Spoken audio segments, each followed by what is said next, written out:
का टॉपिक है रेडियो सक्रियता, मतलब रेडियो एक्टिविटी।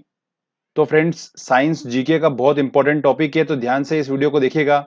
एग्जाम में काफी क्वेश्चंस बनते हैं इस टॉपिक से। साथ ही साथ दोस्तों, हम एक very important question answer set भी लगाएंगे लास्ट में, जो प्रीवियसली एग्जाम में क्वेश्चन पूछे गए हैं इस टॉपिक से, तो हम उनको सॉल्व करेंगे। टॉपिक को समझने के बाद हम आसानी से क्वेश्चन कैसे सॉल्व कर लेंगे, इसके लिए आपको पूरा वीडियो देखना होगा। चलिए दोस्तों, हम वीडियो को स्टार्ट करते हैं। तो जैसे कि आपको यहाँ पर एक एलिमेंट दिख रहा है, एक तत्व दिख रहा है। सपोज करते हैं पृथ्वी पर बहुत सारे एलिमेंट है, तो कुछ ऐसे एलिमेंट हैं, कुछ ऐसे तत्व हैं जो खुद से स्वतः ही विखंडित होते रहते हैं, फ्यूजन होते रहते हैं। ठीक है, अब ध्यान से सुनिए। फ्यूजन में क्या होता है, विखंडन में क्या होता है कि कुछ अदृश्य किरणें इनके नाभिक से उत्सर्जित होती रहती हैं। ठीक है, जैसा कि आपको दिख रहा है यहाँ पर, इसका एक नाभिक है, इसमें से क्या हो रहा है, स्वतः ही अदृश्य किरणें उत्सर्जित होती रहती हैं। तो ऐसे एलिमेंट को क्या बोलते हैं हम, रेडियो सक्रिय तत्व बोलते हैं, रेडियो एक्टिव एलिमेंट बोलते हैं। और जिसे रेडियो एक्टिव एलिमेंट कौन कौन से एग्जाम्पल देखिए आप, यूरेनियम, थोरियम, ये सब जो है ये रेडियो एक्टिव एलिमेंट है, रेडियो सक्रिय तत्व हैं। ठीक है, और इस पूरी प्रोसेस को हम क्या बोलते हैं, रेडियो एक्टिविटी बोलते हैं, मतलब रेडियो सक्रियता बोलते हैं। समझ में आया आपको? तो ये एक छोटा सा कंसेप्ट था। देखिए कि एक कोई एलिमेंट है, वो स्वतः ही क्या हो रहा है, विखंडित होता रह रहा है, मतलब उसके नाभिक में से अदृश्य किरणें उत्सर्जित हो रही हैं। तो इसको हम क्या बोलेंगे, रेडियो एक्टिव एलिमेंट बोलेंगे, और इस पूरी प्रोसेस को क्या बोलेंगे हम, रेडियो एक्टिविटी बोलेंगे। चलिए अब मैं आपको आगे और इंपॉर्टेंट पॉइंट्स बताता हूं। अब जो अदृश्य किरणें निकलती है, वो अदृश्य किरणें होती कौन सी है, तो वो होती है अल्फा किरण, बीटा किरण और गामा किरण। तीन टाइप की किरण इसके नाभिक में से उत्सर्जित होती हैं। किसके नाभिक में से, रेडियो सक्रिय तत्व के। अगला पॉइंट आता है हमारा इंपॉर्टेंट कि रेडियो धर्मिता की यूनिट क्या है, तो वो है क्यूरी। वेरी इंपॉर्टेंट क्वेश्चन है, ध्यान रखिए, रेडियो धर्मिता की यूनिट क्या है, क्यूरी है। चलिए अब आगे मैं आपको थोड़ा और इंपॉर्टेंट पॉइंट्स बताता हूं कि रेडियो सक्रियता की खोज किसने करी। तो रेडियो सक्रियता की खोज करी थी हेनरी बैकरेल ने। किसने करी थी, हेनरी बैकरेल ने करी थी। तो बहुत इंपॉर्टेंट क्वेश्चन है।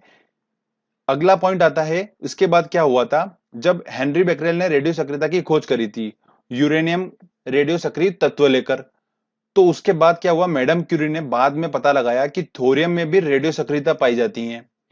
तो फिर उसके बाद हुआ कि मैडम क्यूरी और इनके पति पी क्यूरी ने दोनों ने मिलकर क्या करा, थ्योरियम का एक खनिज निकाला, जो कि उसका नाम, मतलब खनिज मतलब मिनरल, उसका नाम था पिंच ब्लैक। वो पिंच ब्लैक की इतनी इतनी ज्यादा रेडियो एक्टिविटी है उसकी, इतनी ज्यादा सक्रियता थी उसके अंदर, कि वो यूरेनियम के कंपैरिजन में देखा जाए तो 4 गुने ज्यादा रेडियो सक्रिय तत्व है। तो उसकी हेल्प से इन्होंने क्या करा, एक अनुसंधान करा, बहुत डेंजरस था, और फाइनली उसकी हेल्प से उन्होंने रेडियम की खोज करी। तो ध्यान रखिएगा, रेडियम की खोज किसने करी, मैडम क्यूरी ने करी। वेरी इंपॉर्टेंट क्वेश्चन है। चलिए अब मैं आपको आगे बताता हूं कि अदृश्य किरणें जो हमने पढ़ा है अल्फा बीटा गामा के बारे में, इनसे क्वेश्चंस बनते हैं इंपॉर्टेंट, तो मैं आपको इनके बारे में बहुत अच्छे अच्छे पॉइंट्स बताता हूं। देखिए, अदृश्य किरणें जो है अल्फा बीटा गामा की खोज किसने करी, रदरफोर्ड ने करी थी। किसने करी थी, रदरफोर्ड ने करी थी। उन्होंने क्या करा, अल्फा बीटा गामा किरण को लिया और एक विद्युत क्षेत्र, जैसे कि आपको दिख रहा है, इस विद्युत क्षेत्र में दो पोल होंगे, एक होगा माइनस, एक होगा प्लस। ठीक है, तो जब इन अल्फा बीटा और गामा किरणों को जब विद्युत के क्षेत्र में प्रवाहित करा, तो उन्होंने कुछ इंपॉर्टेंट पॉइंट्स उनके सामने निकल कर आए। तो मैं आपको बताता हूं कैसे। देखिए, अल्फा किरण जब विद्युत क्षेत्र में गई तो वो नेगेटिव की तरफ थोड़ा सा झुक गई। जब गामा किरण विद्युत क्षेत्र में गई तो ये किरण बिल्कुल सीधे निकल गई। बीटा किरण जब विद्युत क्षेत्र में गई तो ये किरण विद्युत क्षेत्र में जाने के बाद पॉजिटिव पोल की तरफ में हल्की सी झुक गई। तो इससे कुछ ना कुछ रिजल्ट निकल के आया। देखिए, अल्फा किरण अगर नेगेटिव की तरफ जा रही है तो मतलब इसके ऊपर क्या चार्ज होगा, पॉजिटिव होगा, तभी तो पॉजिटिव नेगेटिव आपस में अट्रैक्ट होते हैं, तो उसने उसको खींच लिया। तो इससे यह प्रूफ हो गया कि अल्फा के पास पॉजिटिव चार्ज है। गामा किरण जो थी सीधे निकल गई, मतलब ये उदासीन टाइप का नेचर का है इसका, तो ये विद्युत चुंबकीय तरंगे निकली। बीटा जो थी वो हल्का सा पॉजिटिव की तरफ झुक गई, इसका मतलब निकला कि बीटा के ऊपर जो चार्ज है वो नेगेटिव होगा। चलिए मैं अब आपको इंपॉर्टेंट पॉइंट्स बताता हूं। हमको ये समझ में आ गया, अल्फा के पास क्या आता है, चार्ज पॉजिटिव होता है, बीटा किरण के पास नेगेटिव होता है, और गामा किरण के पास विद्युत चुंबकीय तरंगे होती हैं ये।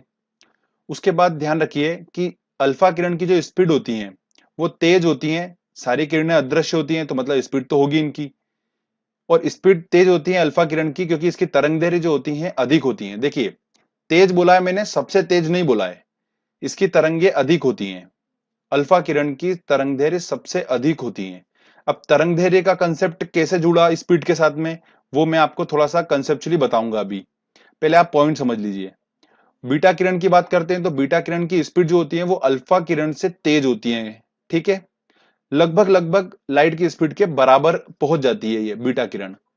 और गामा किरण की बात करते हैं तो ये सबसे तेज किरण होती है, सबसे तेज। अल्फा बीटा सबसे तेज होती हैं, लाइट की स्पीड के बराबर होती हैं, और तरंग दैर्घ्य जो होती है सबसे कम होती हैं। तरंग दैर्घ्य सबसे कम होगी मतलब उसको साइकिल कम, उसकी साइकिल जो होगी वो बहुत छोटी होगी, इस वजह से वो स्पीड उसकी तेज होगी। ये मैं आपको कंसेप्ट अभी बताता हूं। तो ये हमको समझ में आ गया कि गामा किरण सबसे तेज होती है, मतलब उसकी स्पीड बहुत तेज होती है गामा किरण की। तो स्पीड तेज होगी तो उसका द्रव्यमान भी जो होता है, वेट होता है, वो कम होगा, सबसे कम होगा गामा किरण का। अब चलिए मैं आपको थोड़ा सा वो बता देता हूं, तरंग दैर्घ्य से हम कैसे पता कर लेते हैं कि स्पीड तेज है कि स्लो है। चलिए वो कंसेप्ट बता देता हूं आपको मैं। दोस्तों आपको यहाँ पर डायग्राम दिख रहा होगा। एक कोई तरंग है, एक पॉइंट से चालू होकर अपनी साइकिल कंप्लीट कर कर वापस उसी पॉइंट पे पहुंच जाती है। तो ये जो लेंथ हुई ये उसकी वेवलेंथ होती है, लेमडा बोलते हैं इसको। ठीक है, अगर अब ये वेवलेंथ अगर ज्यादा होगी तो उसको समय ज्यादा लगेगा कवर करने में, तो उसकी स्पीड जो होगी वो स्लो होगी, ऑब्वियस सी बात है। तो जिसकी वेवलेंथ ज्यादा होगी उसकी स्पीड स्लो होगी। ये एक छोटा सा कंसेप्ट होता है। तो इसी को देखते हुए मैंने आपको पॉइंट बताया। चलिए वापस वहीं चलते हैं हम। ठीक है दोस्तों, तो आगे अब हम बात करते हैं भेदन क्षमता मतलब पेनिट्रेटिंग पावर की। बहुत इंपॉर्टेंट क्वेश्चन आता है इससे, तो ध्यान रखिए। भेदन क्षमता मतलब देखिए, गामा किरण की सबसे ज्यादा भेदन क्षमता होती है। क्यों होती है? क्योंकि वो इतनी फास्ट होती हैं, इतनी तेज होती हैं कि उसकी भेदन क्षमता सबसे ज्यादा होती है। ठीक है, उसके बाद आता है बीटा और उसके सबसे लास्ट में आता है अल्फा। मतलब अल्फा की पेनिट्रेटिंग पावर जो होती है वो सबसे कम होती है। तो ये वेरी इंपॉर्टेंट पॉइंट है, एसएससी यूपीपीसीएस ढेरों एग्जाम में क्वेश्चंस पूछे गए हैं, तो आप इसको ध्यान रखिए। अब दोस्तों हम बात करते हैं अल्फा कण की। अल्फा बीटा और गामा, ये किरण की बात करिए तो ये जो किरण होती है, अल्फा किरण होती है वो अल्फा कण से मिलकर बनी होती हैं, बीटा जो होती है वो बीटा कण से बनकर बनी होती हैं। तो ये आपको मैं बता देता हूं कि क्या होता है ये।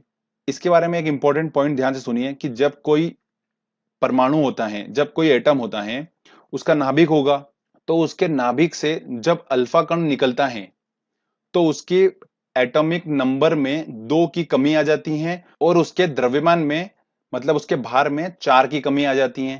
तो देखिए कैसे।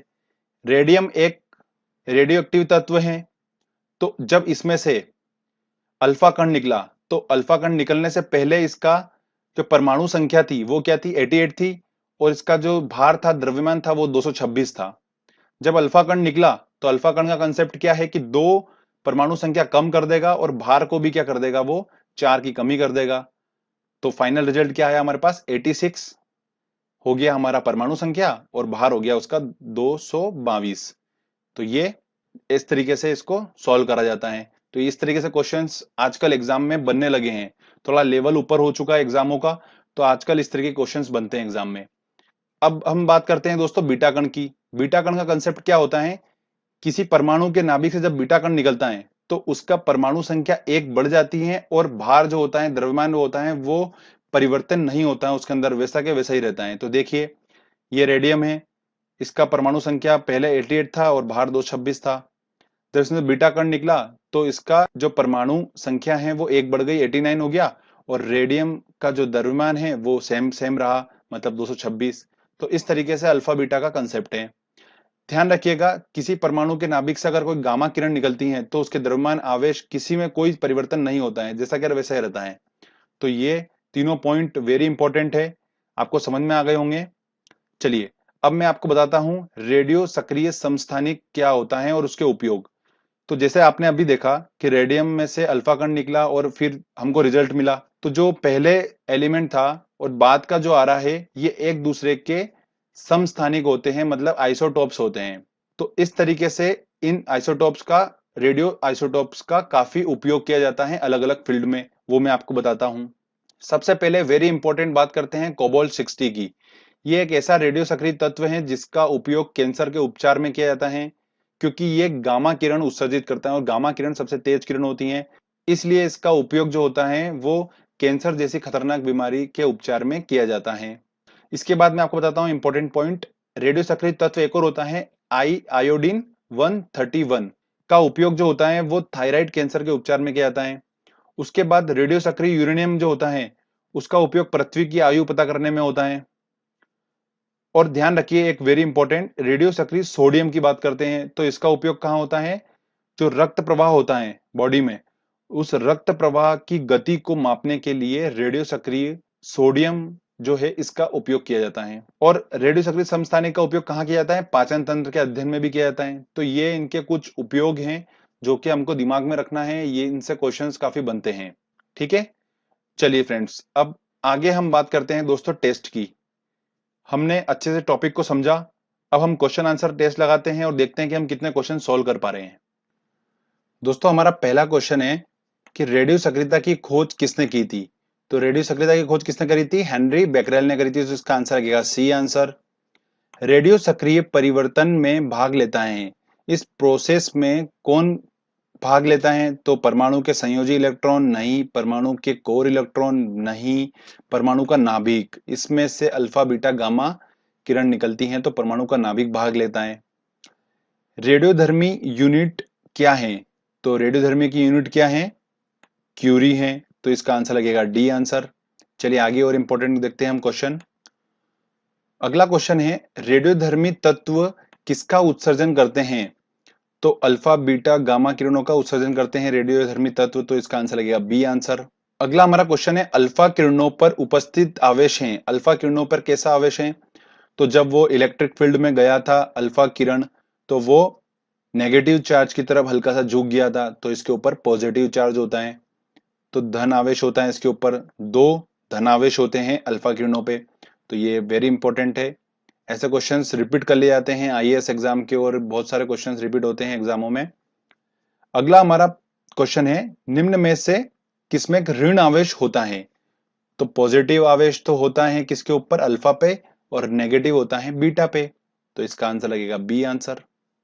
आगे और क्वेश्चन देखते हैं। अगला क्वेश्चन है कोबाल्ट 60 विकिरण चिकित्सा में उपयोग होता है क्योंकि ये उत्सर्जित करते हैं। ये क्या उत्सर्जित करते हैं? अल्फा बीटा गामा और एक्स किरण। तो ये उत्सर्जित करते हैं गामा किरण, सबसे तेज किरण जो होती है उसको उत्सर्जित करते हैं, जो कि हेल्प करता है कैंसर के उपचार में, हमने अभी पढ़ा। अगला क्वेश्चन है रेडियोधर्मी पदार्थ में किस दौरान कोई परिवर्तन नहीं होता है? जब उसके अंदर से गामा किरण उत्सर्जित होती है तब कोई भी परिवर्तन नहीं होता है, हमने सीखा। तो इसका आंसर रहेगा सी आंसर। देखिए एसएससी 2013 में क्वेश्चन पूछा गया था, उससे पहले भी पूछा गया ये क्वेश्चन। रक्त कैंसर ल्यूकीमिया बीमारी की रोकथाम के लिए प्रयोग में किया जाने वाला रेडियो समस्थानिक कौन सा है? तो रक्त कैंसर के लिए कौन सा रेडियो समस्थानिक उपयोग होता है? तो वो होता है कोबाल्ट 60। तो इसका आंसर लगेगा डी आंसर। आगे अब हम बात करते हैं। अगला क्वेश्चन है हमारा अल्फा किरण, बीटा किरण, गामा किरण की भेदन क्षमता। देखिए पेनिट्रेटिंग पावर की बात करी है तो घटता क्रम बताना है उसका, मतलब सबसे पहले आएगा हमारा सबसे ज्यादा भेदन क्षमता वाला, उसके बाद फिर कम और सबसे कम।